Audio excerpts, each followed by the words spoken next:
So as the Doklam standoff at Trai junction of India, China and Bhutan enters the second month, war of words escalating between India and China. The US also now saying that diplomatic resolution should be explored, while India has opened the diplomatic channels with our national security advisor also traveling to Beijing. We get you the special broadcast. Our team of reporters has gone to the ground and getting us the assessment of the actual dragon threat. Joining us this evening, Padmaja Joshi from Ladakh, Anand Krishnan from Beijing. Also, we've got reports from Shweta Singh from Gangtok and Manjeet joining us from Uttarakhand. First, let's play out Aaj Tak's executive editor Shweta Singh travelled to the area near the Indo-Bhutan border. Remember, Bhutan doesn't have a direct diplomatic relations with China. So it asked for India's aid when at Doklam, China started road construction. Shweta getting us this ground report. We're standing at the last point beyond which civilian access has been restricted on the Indo-Bhutan border. Sikkim shares its boundaries with a lot of countries, and that's why there is a deployment of different paramilitary forces on different borders. But as far as the India-Bhutan border is now concerned and the Doklam area is concerned, the Indian Army is completely in charge. There were a lot of tourists earlier flocking to those areas, and this road used to be very much in use. But now you do not see any traffic here. Only people with special permission from specific authorities can actually take this road and reach the Bhutan border. The Indian Army is in alert mode, but they do not want any misinformation to actually reach the citizens, because while China is trying to escalate a war of words, while China is involved in its war propaganda, India is not just trying for conciliation, for cooperation, but India is also trying to get the volume low. With camera person Yogendra Singh, this is Shweta Singh on the India-Bhutan border in Sikkim for India Today. Shweta Singh joining us right now from Gangtok. Shweta, we just saw the report that you have filed. Now tell us what's the actual situation and how are the people really seeing the standoff entering the second month between India and China?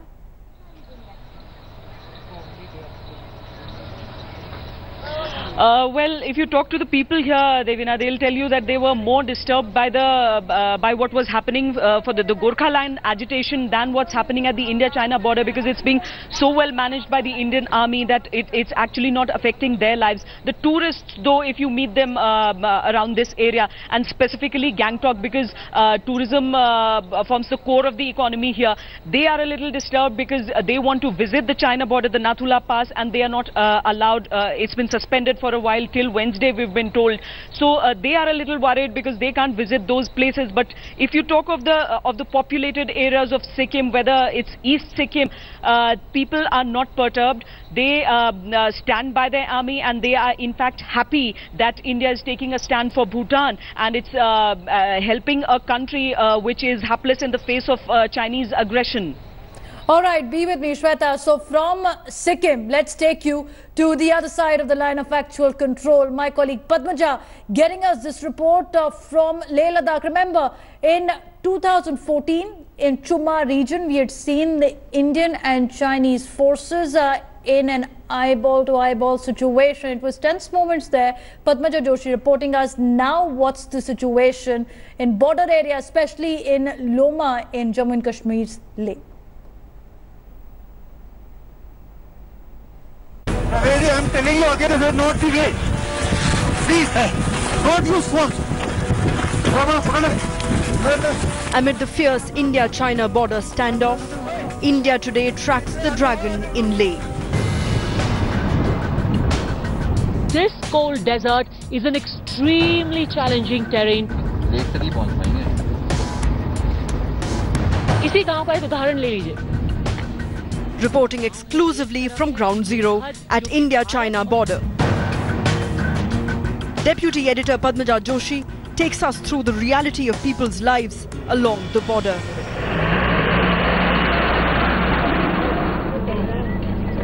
The standoff has drastically changed people's lives in Leh. No power, no water supply, and now no jobs.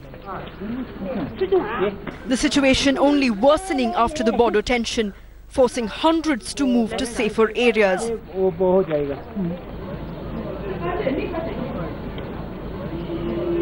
But their hopes have not completely faded. After China blocked Kailash Mansarovar Yatra route, people in Leh have found a substitute for devotees.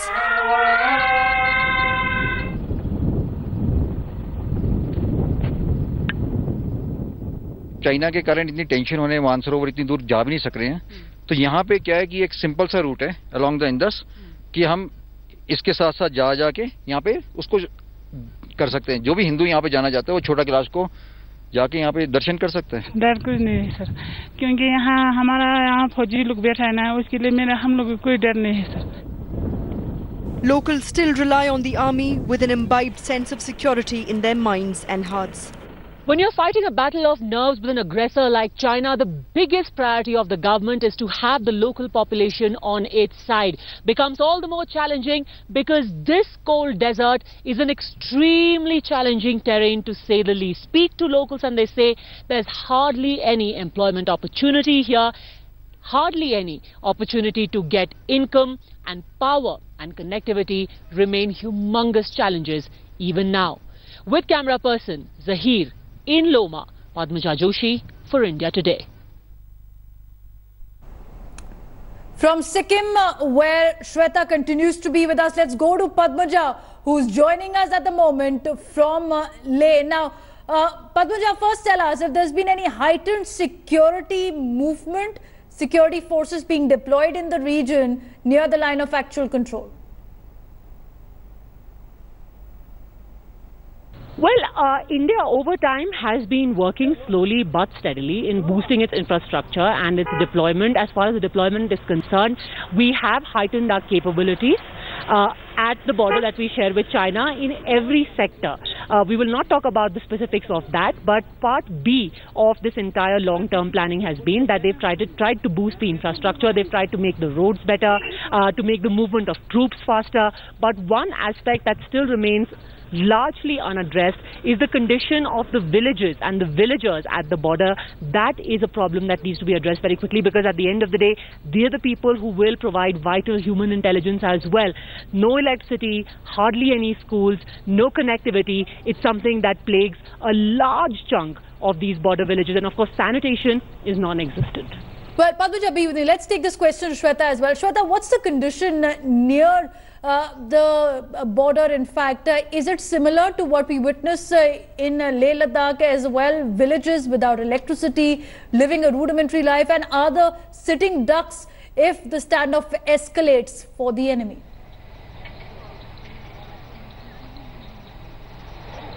No, completely different in this part of the country. Even if we look at the terrain, the topography, it's completely different. Padmaja would talk about a desert-like situation there in Ladakh, a cold desert, of course. But here you see greenery all around, it's vegetation. But the closer you get to the Tri-Junction, the closer you get to areas like the Nathula Pass, temperatures enter the minus whatever you can imagine. Right now there's not snow, not much snow, but the vegetation almost disappears because the height of the mountains increases.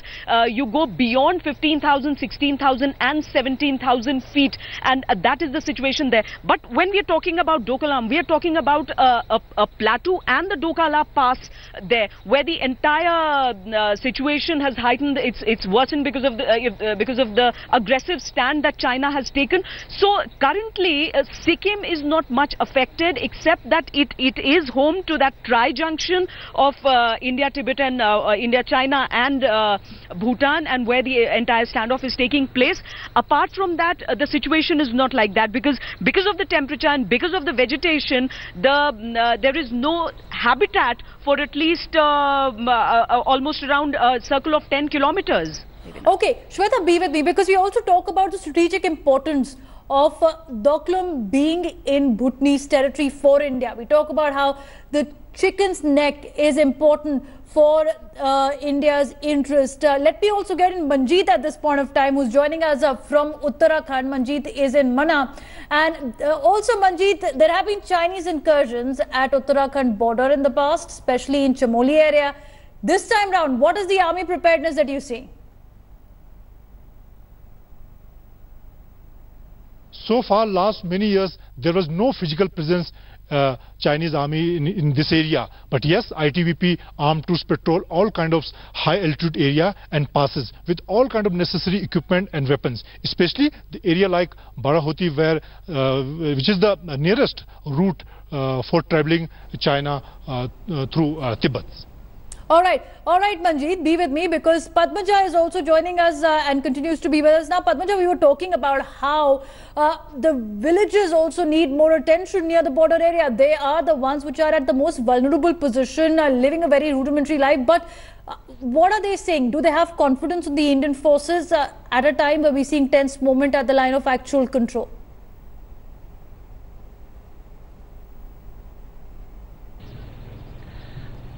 Well, as far as the confidence is concerned, I'll answer the second part of your question. Yes, they are confident. The fact that in the event of any flare-up, they will have the forces protecting them. Remember, there's the ITBP and there is the army, which is there at the border.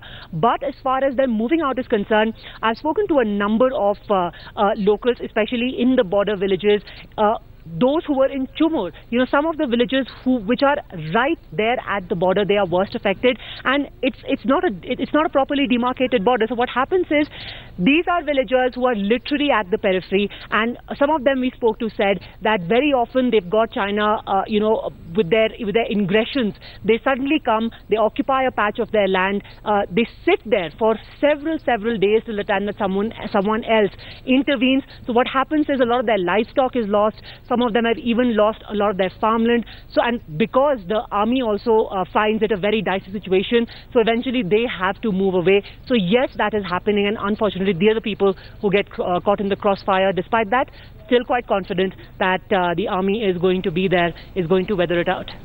All right, let's also talk about the strategic interest of Beijing here, Padmaja, because we know that the China-Pakistan economic corridor on the Indian territory that's been occupied by Pakistan is where China's interest lies in that region. But Shweta, coming to you, when we talk about Chinese aggression at the chicken's neck, the importance of the Siliguri corridor for India seems like a larger design by Beijing to choke India's access to the northeast region via Doklam.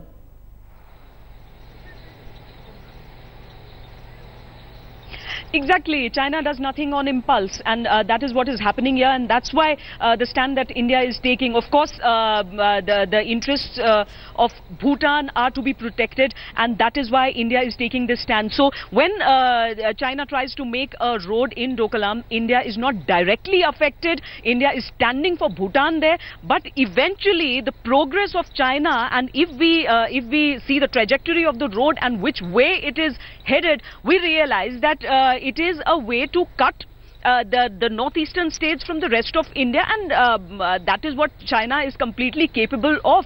It has a boundary dispute with almost all its neighbors, whichever country it shares its physical boundary with or the maritime boundary with. So here India is completely aware of the 27-kilometer the chicken's neck here that we are talking about, and China's intentions by building the road that it is trying to build in Doklam area, and that is why while India is trying to protect the interests of Bhutan, in the long run, it is of course the interest of India and China's long-term plan that everybody can clearly see in this situation. And is India prepared is also the question, because as Shweta is pointing out, this is the road incursion that China is trying to build on by building and constructing roads, railway networks, be it in Tibet, be it in Doklam as well. Let me go across to Manjeet, who's still with us from Uttarakhand. Manjeet, what about preparedness when it comes to air incursions? Is India prepared?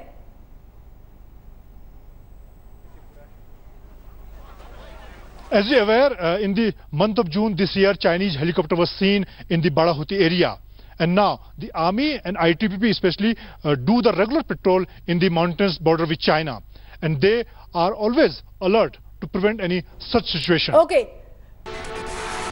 Now here's the report coming from Beijing. As the border standoff continues, entering the second month now, it's the Chinese media that is upping the ante. An editorial in Global Times has claimed that not only can China not lose an inch of its territory, but also ruled out the possibility of the withdrawal of PLA troops from Doklam area in Sikkim. This after it accused India and the government of the day of being a Hindu nationalist, which endangers peace at the border. Here are the 5 big provocations from the Chinese media, which they have said repeatedly. First provocation, time to teach India bitter lesson. The second provocation, Sushma Swaraj is lying when she spoke in the parliament. Third provocation, can't lose an inch of territory. Fourth provocation, Hindu nationalism may push war. And fifth provocation, India, get ready for confrontation. Even as the warmongering is increasingly being seen in Chinese media. Let me get in my colleague Anand Krishnan from Beijing. Anand, almost every day, an article by the state-run media in China with these statements. China testing waters through India because it's quite certain the war will not benefit either side. Well, that's correct. Every day now for almost 3 weeks, we've had pretty much daily editorials and statements from the Chinese government, and pretty harsher ones from the Chinese media. And possibly the hardest of them was published yesterday in the Chinese language, widely read Global Times, which accused External Affairs Minister Sushma Swaraj of lying. It ruled out any likelihood of a simultaneous withdrawal by India and China from Doklam, saying it was a fantasy of India to expect that. And also saying that China wouldn't give up an inch of its territory, even if that came at the cost of peace. So it's really, they've been ratcheting up the rhetoric. My sense from people that I speak to here is that these aren't to be taken literally, in that it's more psychological warfare and brinkmanship. It's possibly a negotiating tactic. On the one hand, trying to convince India that China is ready to take any means necessary. And it's also aimed at the domestic audience for the Chinese government to show them that they're taking this very seriously and they're protecting China's sovereignty and all that. So in some sense, it's aimed at the domestic audience as well. So it is for the domestic audience consumption, but what happens when now National Security Advisor Ajit Doval makes way to Beijing for the BRICS meet? The United States also saying there should be a dialogue between India and China for a peaceful resolution. Is there a hope of Beijing finally ceding way in the diplomatic back-channel talks?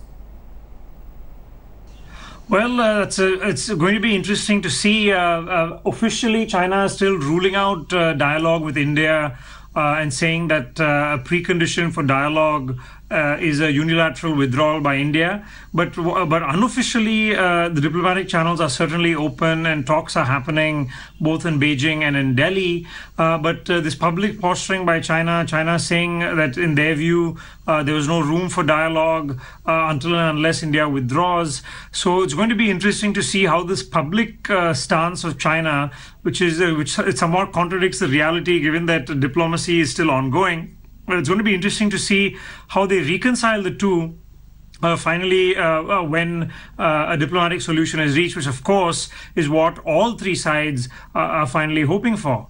All right, Anand, thanks for joining us with those details. Now, interestingly now, the CAG, Comptroller and Auditor General of India, in its report has raised an alarm over Indian Army's ammunition reserves. So even as the warmongering is repeats of more than 3 years from March 2013, no significant improvement in availability of ammunition has been noticed yet, and this is quite alarming. We just have ammunition for 10 days if there is a war situation. This will adversely affect the training of soldiers as well.